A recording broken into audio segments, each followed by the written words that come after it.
Chapter 4. The Art of Imitation. Standing behind me in the bathroom as he fastened the blue and gold striped tie around my neck, Dad prepared me for my first day at Horne Park Infant School. Until such time as I learned to tie my own tie, I relied on Dad to do it for me.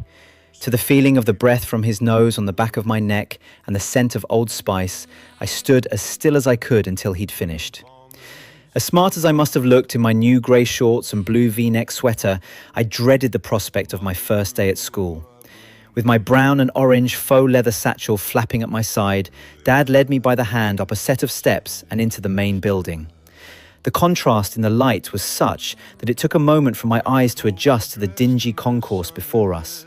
A peculiar, musty smell in the air, I would later learn, originated from the books on the bookcases bordering a carpeted area to one side. Standing tall in the corner among the bookcases was the object so commonplace in schools in the 70s and 80s. Concealed behind a cabinet atop 4 chrome legs and wheeled feet was the school television. Having slowed us down with my gawping, Dad pulled me to him and led me in the same direction he must have led Dee 2 years earlier. Stopping outside a closed door, Dad knocked and waited. Just then, out strode the terrifying figure of Miss Norton, the school headmistress. Austere in both her dress and manner, Miss Norton cut an altogether severe, no-nonsense character. It was while looking up at this fearsome-looking lady before me that I eyed Miss Norton's most peculiar characteristic. Sitting just below her hairline on one side of her forehead was a purple birthmark. Resembling a smaller version of that belonging to future leader of the Soviet Union, Mikhail Gorbachev, Miss Norton's birthmark immediately captivated me. However, I'd soon become distracted from it the moment Dad let go of my hand and left me in the charge of Miss Norton. While tears streamed down my face, Miss Norton led me down a long corridor to the classroom of my new teacher, an equally stern and forbidding-looking woman by the name of Miss Taylor. Despite being the youngest child in my class, before long I'd settled in fairly easily among my new classmates. All the teachers, with Miss Norton at the helm, ran a consistently tight ship. Their no-nonsense approach to thwarting misbehaviour, while offering little in the way of soothing words to a distressed child, would characterise my school experience both then and in the years that followed. The sternness of the teachers aside, school would become a perpetual struggle for me on account of what I came to recognise as an inability to concentrate for too long. Despite moments of almost zen-like focus and fixation on a particular task, from which I could not break until I'd finished it, on the whole my focus in class remained poor. In later years, this would manifest itself in my disrupting lessons by seizing the opportunity to play the clown and the class comedian. Little did I realise then that I'd be merely emulating at school the role I'd end up falling into at home. The difficulties of the classroom notwithstanding, like most children, the place where I felt happiest was in the playground. Remaining one of the smallest children in my class throughout school, I found myself blessed with winged feet. My ability to be able to outrun children much older than me stood me in good stead. In addition to being swift of foot, I had a tendency to be equally swift of mouth, taking great delight in taunting my elders, whom I'd invariably outrun whenever they tried to catch me and duff me up. In a similar manner to the classroom, the place where I felt most ill at ease was in morning assembly. As was the case in most schools around the country, assembly took place in the school hall. There, children sat cross-legged in rows on hard, varnished parquet floors. However, the discomfort of the floor paled in comparison to what happened each time assembly got underway. No sooner had Miss Norton begun to address the hall than I'd experienced a sudden swelling sensation in my shorts. In a state of confusion, I immediately pressed down on the lump with both thumbs in an attempt to make it go away. For fear of revealing my embarrassment to those around me, I kept my head bowed until such time as the lump began to subside. Suffice to say that until those unfortunate episodes subsided, I found myself dreading morning assembly. Nonetheless, with my first year at Horne Park coming to a close in the summer of 1978, I look forward to showing Mum and Dad my work during Parents' Evening. However, it was not my parents' reaction to my sloping handwriting on the unlined page of my exercise book that I'd remember about my first Parents' Evening. No, this particular evening was more memorable for the first of many audacious acts on my mother's part of petty larceny. With Parents' Evening having concluded, we made our way down the corridor leading to the dingy concourse and the way out. Before reaching the end of the corridor, in the last classroom, we passed a pretty array of wicker baskets. Just then, my mother darted into the classroom and seized the basket before rejoining us in the corridor. Despite my sense that she'd done something she probably shouldn't have, the effortlessness with which she acted made her behaviour seem strangely acceptable. Yet, I wouldn't realise until later on just how conditioned I was fast becoming by Mum's behaviour. When my mother took a dislike to someone, there'd be very little they could do to redeem themselves. From certain individuals to specific groups, and from the old to the young, my mother could dislike someone at will. However, this often worked both ways. Each time someone learnt that despite being charming to their face, she'd been talking about them behind their back. They, in turn, would end up distancing themselves from her. Indeed, there would come a time in the not-too-distant future where, on account of her behaviour, my mother would alienate herself not only from Dad's side of the family, but her own as well. Unsurprisingly, there would never be a time in her life when she'd have any real friends. During this period in the late 1970s, events transpired to set the family tone in a way which would endure throughout the 1980s. Aside from these, 3 specific events occurring around this time, I recall with nothing else except shame and regret. Taken together, they provide a stark illustration of how my mother's behaviour had begun to influence my own. The first involved my discovering the whereabouts of the keys to my father's cash box, from which I subsequently stole a small sum of money. What I'd failed to realise as a foolish 6-year-old boy was that I had taken money paid to him by his customers for their monthly insurance premiums, money he would have to repay from his own pocket.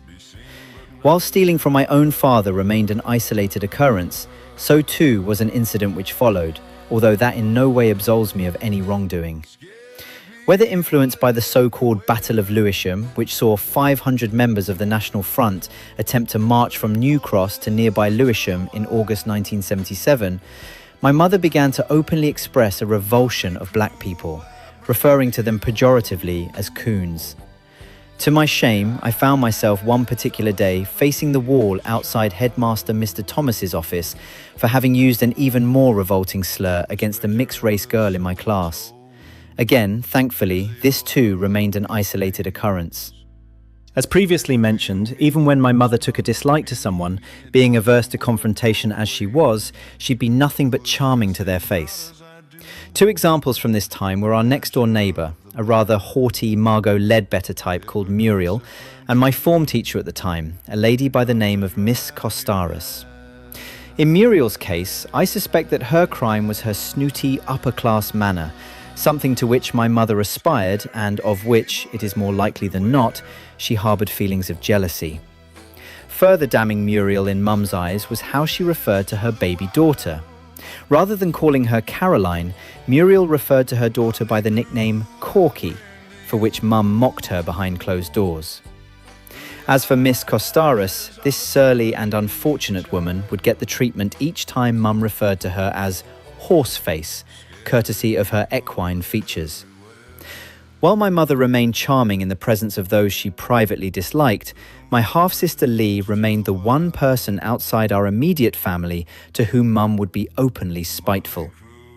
Unbeknown to me at the time, I myself would unwittingly become party to my mother's spite towards her stepdaughter.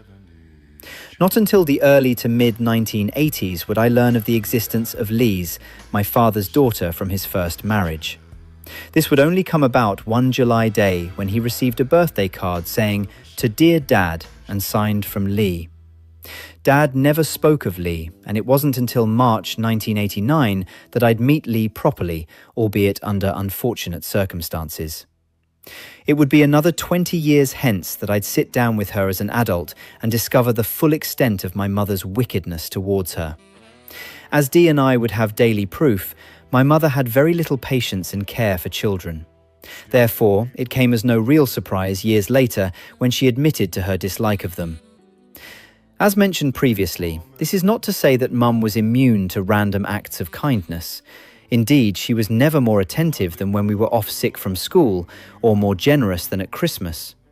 She would even go so far on one occasion to surprise Dee, who'd gone into hospital to have her tonsils removed. With Dee's hospital admission coinciding with the popularity of Saturday Night Fever and Grease, Mum hurriedly cobbled together a scrapbook of newspaper cuttings featuring John Travolta, a favourite of Dee's at the time.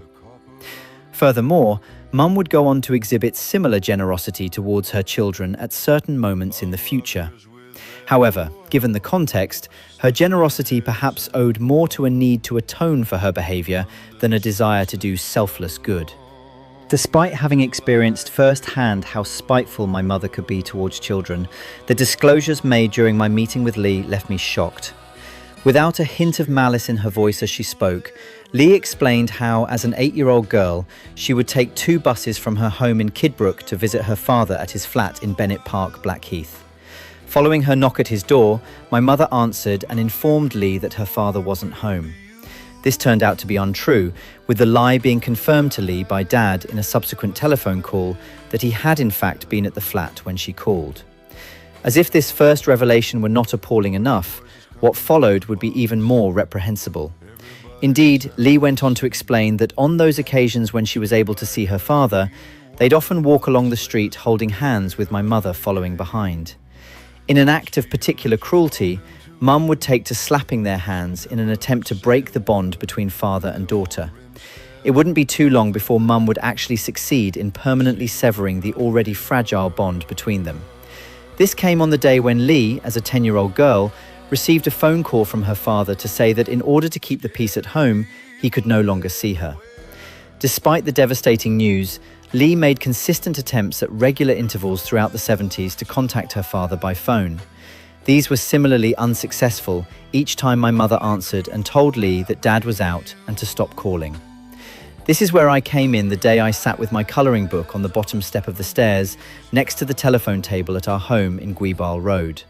The phone call which came this particular day would otherwise have been unremarkable had my mother not berated the caller by name before telling them not to call again. Being unaware of the existence of my half-sister at that time, I believed the caller to have been a male by the name of Lee. When the phone rang again, my mother told me to fetch my descant recorder and remove the mouthpiece. Following this, she said that if the phone rang again, I must blow on the mouthpiece as hard as I could down the phone. Then, if that didn't work, she told me to lower my voice and announce that Lee had come through to switchboard of the local police station. It was not until Lee mentioned her attempts to phone her father that I realised I'd been used as my mother's stooge.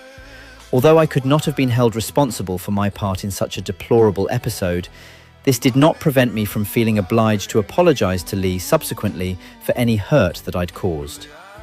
As for Dad, it would be his and Dee's mutual love of football which formed the basis of their bond as the 1970s drew to a close.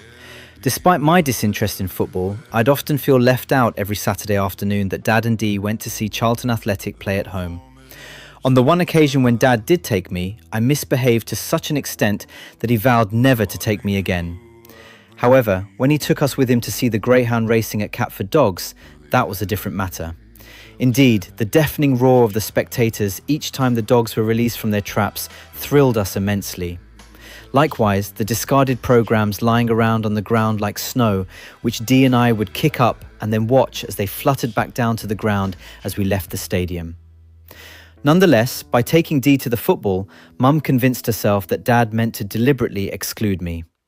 For me, consolation lay in the records Mum would play as we sat together and listened. While football provided the bonding element for Dad and Dee, music provided the same for Mum and me.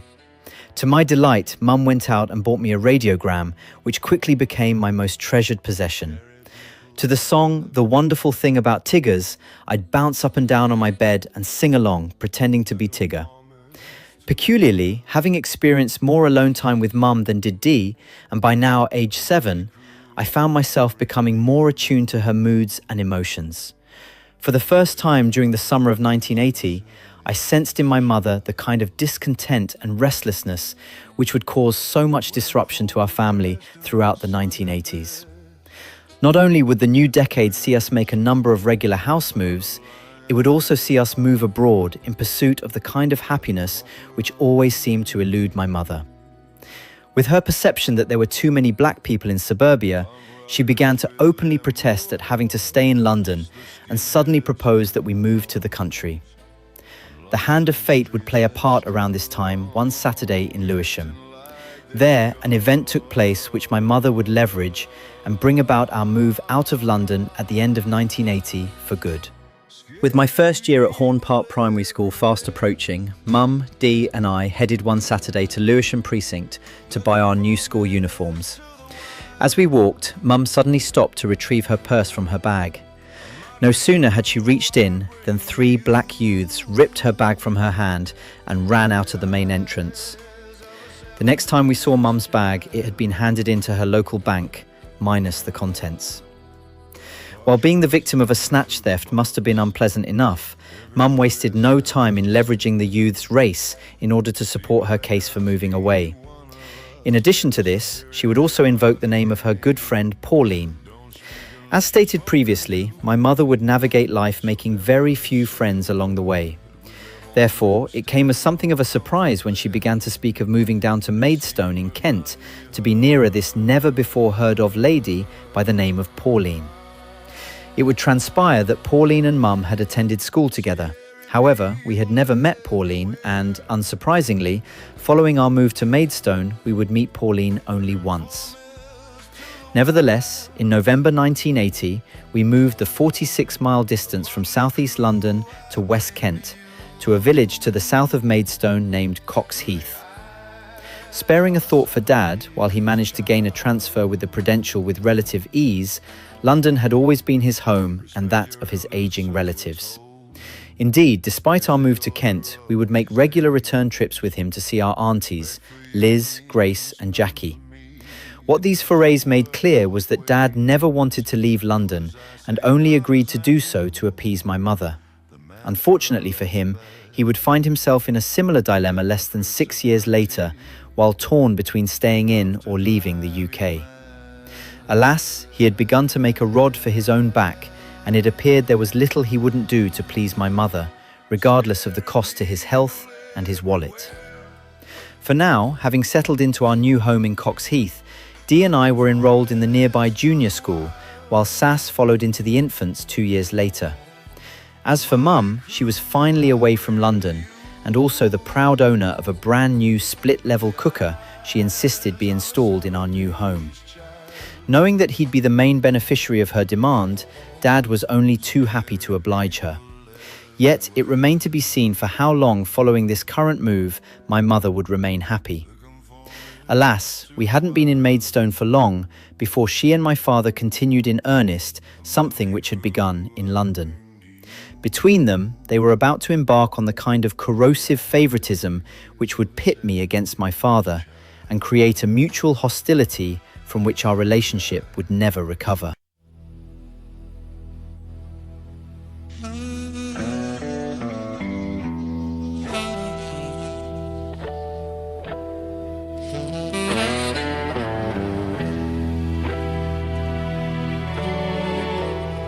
Scary people everywhere, the conformers to the wild, a motley crew I bring to you through the eyes of a 70s child. When folk were dressed in their Sunday best, kids playing in the street, step out of line, have your collar felt by the copper on the beat. Punk rockers with their mohawks, the skinheads and the mods, on London streets they strut along, acting like they're gods.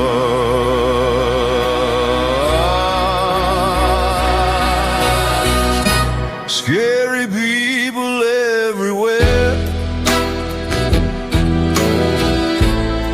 the conformists to the wild, a motley crew I bring to you through the eyes of a 70s child. Harsh voices coming through the box, everybody sounds the same. Speak like us, be one of us, play the superiority game. Don't speak unless you're spoken to, so never say a word. With their horn-rimmed stare, no comfort there. Be seen but not be heard.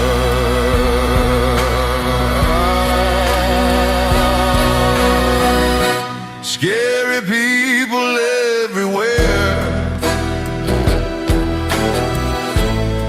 looking for Miss to the wild. A motley crew I bring to you through the eyes of a 70s child. Respect your elders, so we're told, is the order of these days. Respect for you means none for me. It doesn't work both ways. Do as I say, not as I do. The mantra of the bad. Hypocrites are plenty, enough to drive you mad.